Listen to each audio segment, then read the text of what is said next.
We made our way to the port, and as soon as we arrived, our luggage was brought onto the ship. Inside the ship, we were taken to the captain. His name was Farragut. As soon as he saw me, he held out his hand to greet me. "Welcome, Professor," he said. "We were waiting for you. Your room is ready if you would like to see it. I hope everything will be to your satisfaction." The Abraham Lincoln was an impressive ship. It was fast, the best the American Navy could offer. While I was looking around my room, the ship started to move.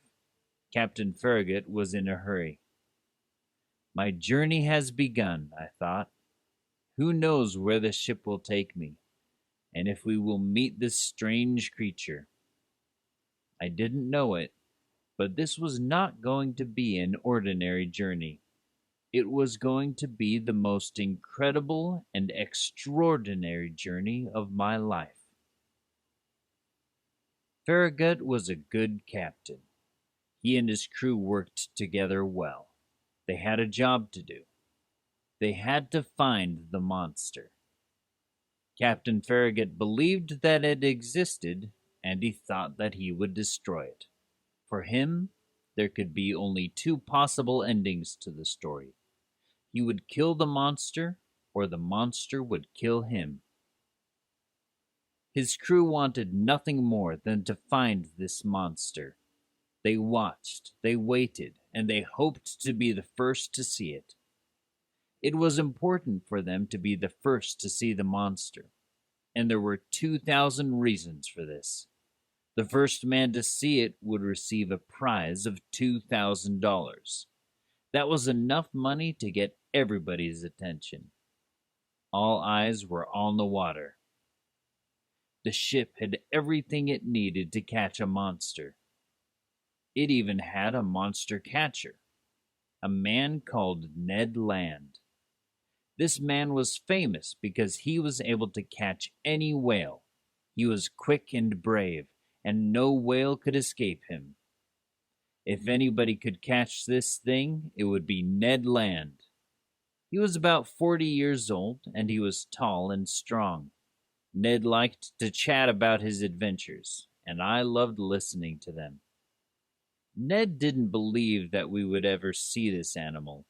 He didn't think that the Abraham Lincoln would find it because he didn't believe that it existed. Ned was a man of the sea, and he thought that he had seen everything that the sea had to offer.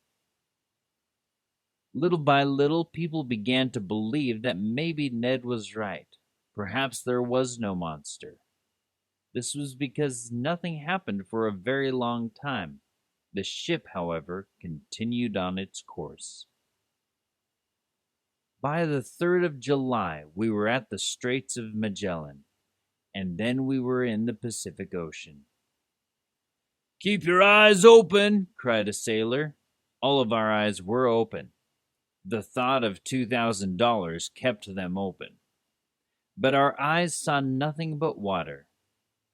On the 20th of July, we arrived at the equator, and we made our way toward the China Seas. We were nearly at the place where the creature was last seen. Everybody was nervous and excited. They couldn't eat, they couldn't sleep. At least 20 times a day someone shouted, "There it is!" But every time when we looked out at the sea, we saw nothing. For 3 months, the Abraham Lincoln sailed around the North Pacific Ocean, turning, changing course, stopping and starting, until not one part of the Japanese or American coast was unexplored. Enthusiasm for the expedition began to die. The search seemed to be nothing but a waste of time. It could not last much longer.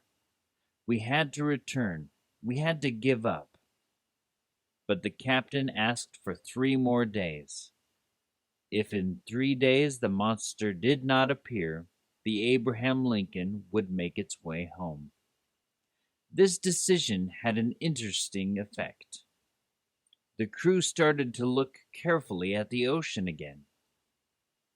But 2 days passed, and there was still no sign of the monster.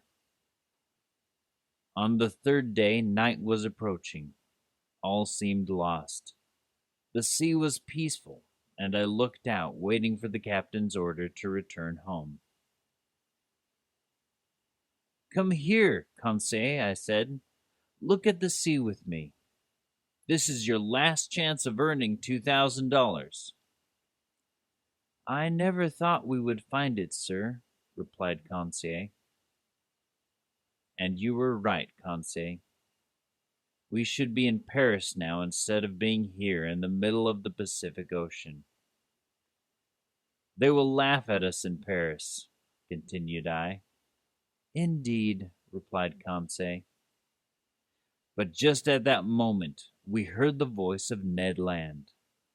"I can see it!" he cried. Everybody rushed toward Ned. Captains, officers, and regular sailors all came up to look. They had been waiting for this moment for so long. But it was getting very dark. How did he manage to see it, I asked myself. But Ned was right. It was there. He pointed at something. We all looked to that point, and that part of the sea seemed to be alive with light. It was the creature. It was shining like the sun. And it was coming toward us.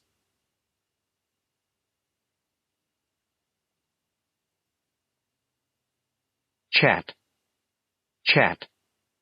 Chat. Enthusiasm. Enthusiasm. Enthusiasm. Luggage. Luggage. Luggage. Straight. Straight. Straight.